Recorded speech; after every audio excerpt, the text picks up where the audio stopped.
Rezemos agora a oração ao Espírito Santo. Vinde, Espírito Santo, enchei os corações dos vossos fiéis e acendei neles o fogo do vosso amor. Enviai o vosso Espírito e tudo será criado, e renovareis a face da terra. Oremos. Deus, que instruíste os corações dos vossos fiéis com a luz do Espírito Santo, fazei que apreciemos retamente todas as coisas, segundo o mesmo Espírito, e gozemos sempre da sua consolação. Por Cristo, Senhor nosso. Amém. Hoje falaremos do ano litúrgico. Precisamos compreender que tudo na liturgia é voltado para a nossa salvação, inclusive a maneira como o ano litúrgico é dividido. E como está escrito na encíclica Sacrosanctum Concilium, número 102, a Igreja, em cada Eucaristia, faz memória da obra de salvação do seu divino esposo. Agora, enquanto o ano civil começa no dia 1º de janeiro, o ano litúrgico inicia-se no final de novembro ou princípio de dezembro, tendo em vista que o ano litúrgico começa com o tempo do Advento, 4 semanas antes do Natal, e o seu término coincide com a solenidade de Cristo Rei no ano civil seguinte. Vamos ver como o ano litúrgico é estruturado.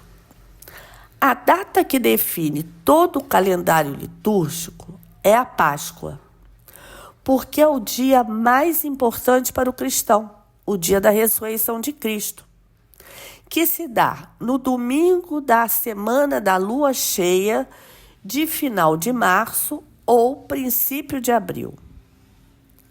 Isto porque a saída do Egito se deu na mudança para a lua cheia do primeiro mês do calendário judeu, o mês de Nissan, que pode cair de 12 de março a 11 de abril. O ano civil do judeu começa em setembro.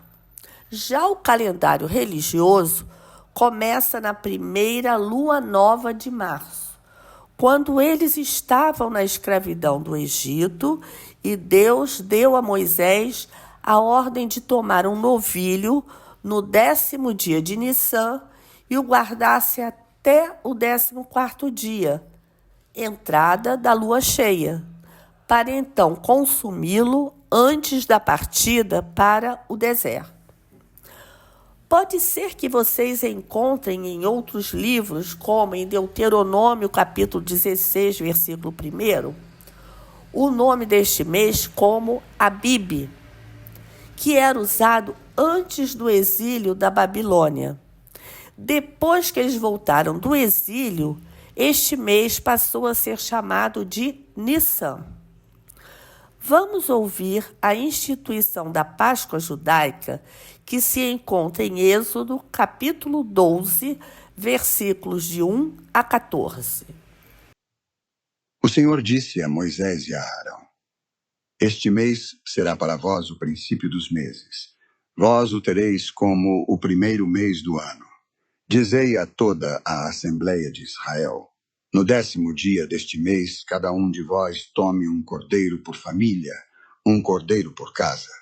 Se a família for pequena demais para um cordeiro, então o tomará em comum com seu vizinho mais próximo, segundo o número das pessoas, calculando-se o que cada um pode comer. O animal será sem defeito macho, de 1 ano. Podereis tomar tanto um cordeiro como um cabrito, e o guardareis até o 14º dia deste mês. Então toda a Assembleia de Israel o imolará no crepúsculo. Tomarão do seu sangue e o porão sobre as duas ombreiras e sobre a moldura da porta das casas em que o comerem. Naquela noite comerão a carne assada no fogo, com pães sem fermento e ervas amargas. Nada comereis dele, que seja cru ou cozido, mas será assado no fogo completamente, com a cabeça, as pernas e as entranhas.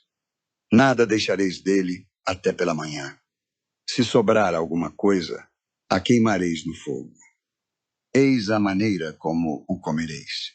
Tereis cingidos os vossos rins, vossas sandálias nos pés e vosso cajado na mão. Vós comereis apressadamente. É a Páscoa do Senhor. Naquela noite, passarei através do Egito e ferirei os primogênitos no Egito, tanto os dos homens como os dos animais, e exercerei minha justiça contra todos os deuses do Egito. Eu sou o Senhor. O sangue sobre as casas em que habitais vos servirá de sinal de proteção. Vendo o sangue, passarei adiante, e não sereis atingidos pelo flagelo destruidor quando eu ferir o Egito. Conservareis a memória daquele dia, celebrando-o com uma festa em honra do Senhor. Fareis isso de geração em geração, pois é uma instituição perpétua.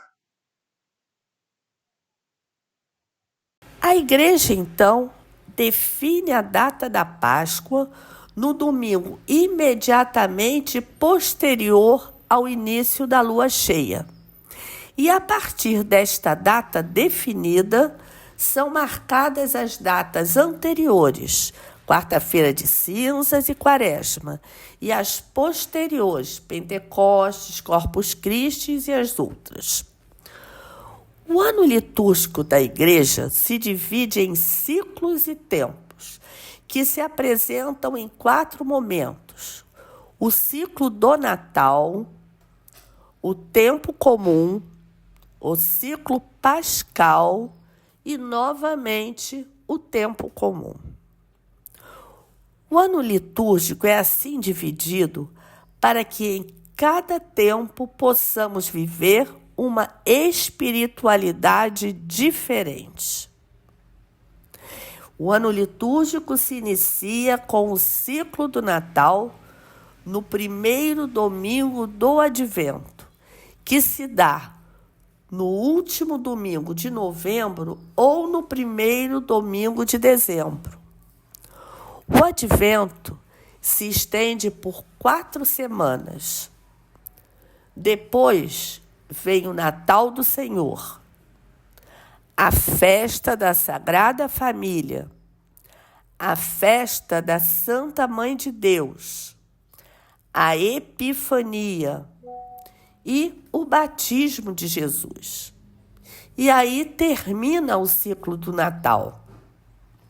No Advento, vivemos a expectativa da vinda do Messias, do nascimento do Salvador, e preparamos o nosso coração através da oração e ficamos vigilantes aguardando o Natal. O Natal é um tempo de alegria. A igreja se veste de branco e, a partir do nascimento de Jesus na manjedoura, um mistério nos liga a outro, ou seja, o nascimento de Jesus nos prepara para aquilo que celebraremos na Páscoa, a ressurreição de Jesus. Entramos então num segundo momento, que é o tempo comum. Um tempo em que a liturgia se ligará ao início do ministério de Jesus, início de suas primeiras pregações. Este tempo estimula o fiel a ser sal na terra e luz no mundo. E somos convidados a sair em missão com Jesus e construir o reino de Deus aqui na terra. Este tempo comum é interrompido na quarta-feira de cinzas, quando iniciamos o ciclo pascal. E aí nós temos os 5 domingos da Quaresma, o domingo de Ramos, a Semana Santa, que termina no domingo de Páscoa. E depois seguem-se os 7 domingos pascais, que terminam com o domingo de Pentecostes. No tempo da Quaresma, somos convidados a entrar em clima de penitência, oração e jejum. Fazer uma boa confissão, uma revisão de vida, e somos convidados a mudar de vida e ressuscitar com Cristo para uma vida nova. Esta cor rosa, usada somente 2 vezes em todo o ano litúrgico, associa-se tradicionalmente a um sentido de alegria em um período de penitência. Em ambos os domingos, Gaudete, no 3º domingo do Advento, e Letare, no 4º domingo da Quaresma. O padre usa rosa para nos recordar que a temporada de preparação está chegando ao fim e a grande festa está próxima. No tempo da Páscoa, a Igreja se reveste de inteira alegria, festejando a vida que venceu a morte e de todos os fiéis que foram lavados pela água do batismo. Quando termina o ciclo pascal, então retomamos o tempo comum, com a liturgia nos relembrando tudo o que Jesus disse e fez para a nossa salvação. Este segundo momento do tempo comum, que se inicia com a festa da Santíssima Trindade e se estende até o domingo da festa de Cristo Rei, em novembro, encerra, assim, o ano litúrgico, para então começar com o primeiro domingo do Advento, um novo ano litúrgico. Neste tempo comum, que começa após Pentecostes, somos impulsionados pelo Espírito Santo a sair em missão e anunciar a boa nova da ressurreição de Cristo.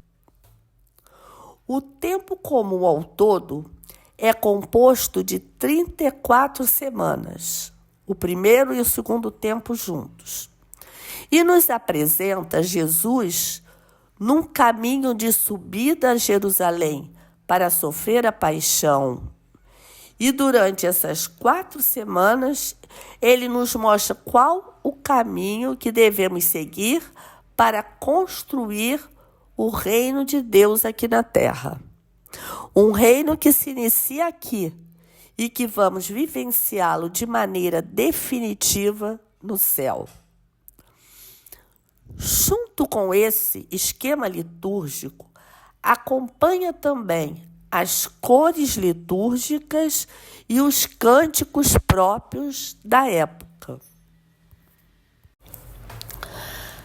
Para celebrar a Santa Missa, o sacerdote utiliza o paramento de acordo com o tempo litúrgico. O branco, simbolizando a pureza de Jesus Cristo, é usado no tempo do Natal e da Páscoa. O roxo simboliza a penitência, a vigilância, também a vigilância alegre. Ele é usado no tempo do Advento e no tempo da Quaresma. O verde, que significa a esperança que o ministério de Jesus nos trouxe, é usado no tempo comum. E o vermelho, significando o sangue do sacrifício e o fogo do Espírito Santo.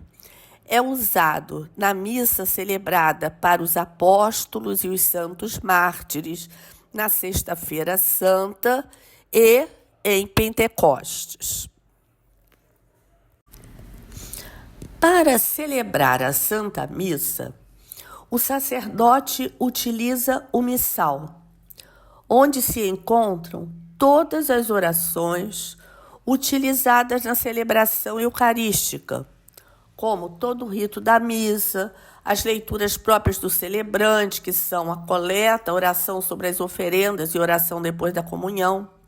Contém os vários tipos de orações eucarísticas, os prefácios próprios de cada tempo e outras orações. Para as leituras feitas pelos leitores, temos os chamados lecionários, onde estão os trechos tirados da Sagrada Escritura que a Igreja selecionou para serem lidas durante a missa. Temos 3 tipos de lecionário. O lecionário dominical, para as missas de domingo. Ele consta de 3 partes que correspondem a um ciclo de leituras de 3 anos. Isto quer dizer que a cada 3 anos voltam as mesmas leituras. Ele apresenta as 2 leituras, o Salmo e o Evangelho, para os domingos e solenidades, divididos, então, como nós vimos, num ciclo trienal. Anos A, Mateus. Ano B, Marcos. Ano C, Lucas. O Evangelho de João é lido em algumas celebrações solenes e festivas, como no tempo do Natal e no tempo pascal. O lecionário semanal para as missas dos dias de semana é também chamado de ferial, composto por leituras para os dias da semana de segunda a sábado. Apresenta a leitura e o salmo para os dias de semana em um ciclo bienal, ano par e ano ímpar. E o evangelho é anual, conforme o tempo litúrgico. Também consta a missa da quarta-feira de cinzas nesse lecionário semanal. O ciclo semanal anual começa no tempo comum em janeiro com o Evangelho de Marcos, é interrompido na quarta-feira de cinzas e retorna após Pentecostes, quando voltamos ao tempo comum, mas aí com o Evangelho de Mateus, que vai até mais ou menos o final de agosto, princípio de setembro, quando então se inicia o Evangelho de Lucas, que se estende até o domingo de Cristo Rei. O lecionário santoral é para as missas das diversas necessidades. Apresenta leituras, salmos e evangelhos para as celebrações da Virgem Maria, dos apóstolos, dos santos e santas, dos mártires, dos doutores da igreja, da dedicação de uma igreja, das virgens e para as demais celebrações propostas no missal romano. Geralmente, este lecionário apresenta várias sugestões de leituras, cabendo ao sacerdote ou responsável pela celebração escolher as mais oportunas. A celebração da Santa Missa acontece em 3 locais bem definidos. A cátedra, que é a cadeira do presidente da celebração, o ambão, a mesa da palavra, que é o lugar da proclamação da palavra de Deus, ou seja, ali se fazem as leituras, o salmo responsorial, a aclamação e o evangelho. Pode também fazer-se do ambão a homilia e a oração dos fiéis. E o terceiro local é o altar, a mesa eucarística, que é a mesa do sacrifício de Cristo. A celebração eucarística é um banquete de duas mesas que se complementam e constituem um só ato de culto. Estas duas mesas nos alimentam. A mesa da palavra, na qual Jesus nos alimenta com os seus ensinamentos e fortifica a nossa fé, e a mesa eucarística, na qual Jesus nos alimenta com seu corpo e sangue. O ano litúrgico não é apenas uma organização cronológica, mas uma proposta espiritual que orienta os fiéis a caminharem com Cristo, renovando a fé, fortalecendo a esperança e intensificando a caridade. Não podemos terminar o ano litúrgico como o começamos.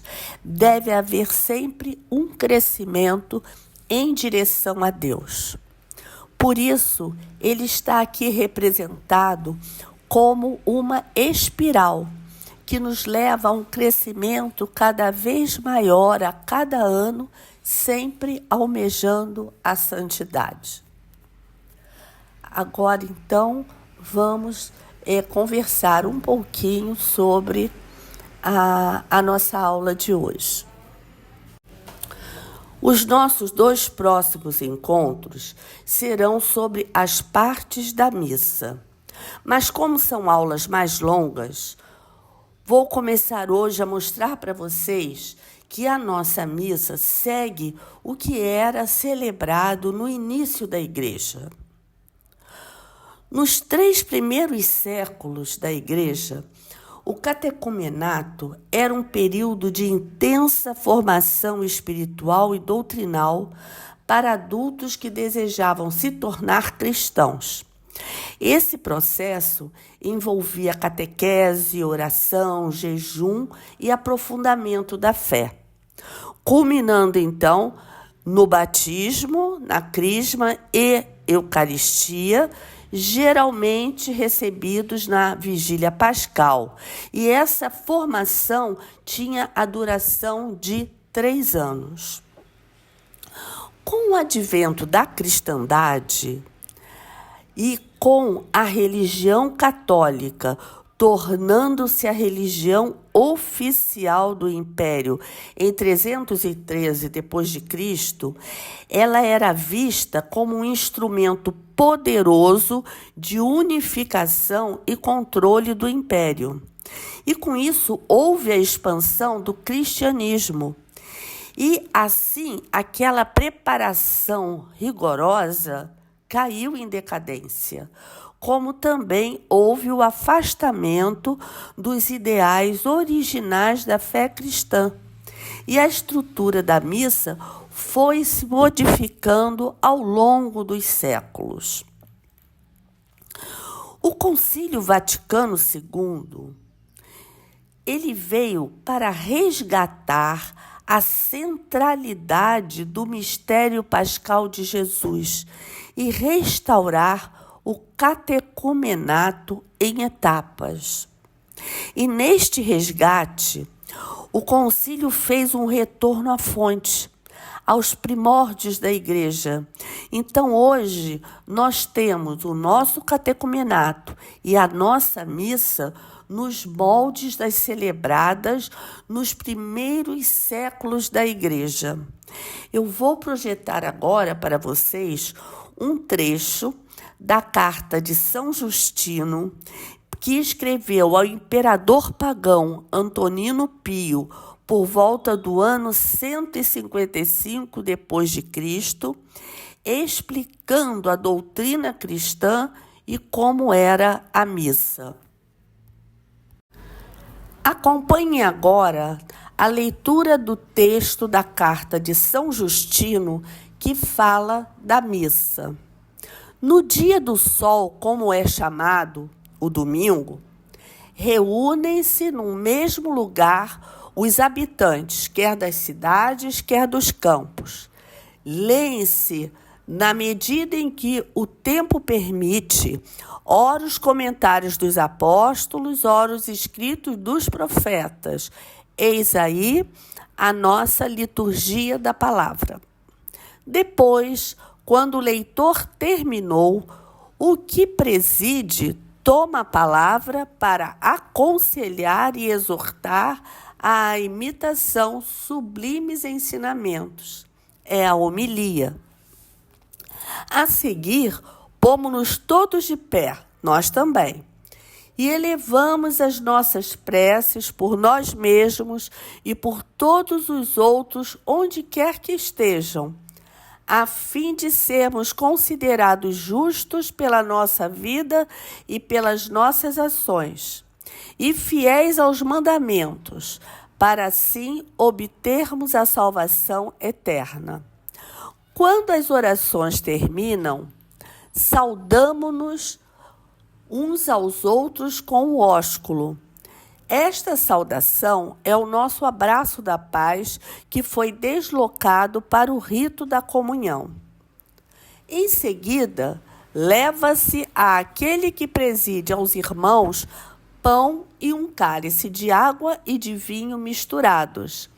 Aí está a procissão das ofertas. Ele os toma e faz subir louvor e glória ao Pai do universo, no nome do Filho e do Espírito Santo, e rende graças que em grego quer dizer Eucaristia, longamente, pelo fato de termos sido julgados dignos destes dons. É a nossa oração eucarística. Terminadas as orações e as ações de graças, todo o povo presente prorrompe numa aclamação dizendo amém. Nós também, ao término da oração eucarística, falamos ou cantamos o amém. Depois de o presidente ter feito a ação de graças e o povo ter respondido amém, os que entre nós se chamam diáconos distribuem a todos os que estão presentes pão, vinho e água eucaristizados. É a comunhão. E hoje, além dos diáconos, nós temos também os ministros extraordinários da Santa Comunhão. E levam também aos ausentes, que é o viático, as hóstias consagradas que ficam no sacrário e são levadas aos enfermos que não puderam participar da missa. Assim, vocês estão vendo que a estrutura da missa que nós temos hoje é aquela lá dos primeiros séculos. Os padres apostólicos, que são aqueles sacerdotes que vieram logo após os apóstolos, eles seguiram esta estrutura, que foi perdida ao longo dos séculos. E foi isso que o Vaticano II fez, um voltar às origens, de modo que nós tivéssemos de novo a missa como nós temos. Porque antes a missa era rezada em latim. Hoje rezamos na nossa língua pátria, porque os primeiros cristãos também rezavam na própria língua. Antes o sacerdote rezava de costas para a assembleia. Hoje o sacerdote está voltado para a comunidade, como na igreja primitiva, porque todos ali estavam reunidos em assembleia, todos juntos. Agora, então, que nós terminamos esse pedaço e que é uma prévia do que nós vamos ver na próxima aula, que é a missa parte por parte, vamos para a nossa sala de reuniões para poder discutir um pouco o que acabamos de ouvir.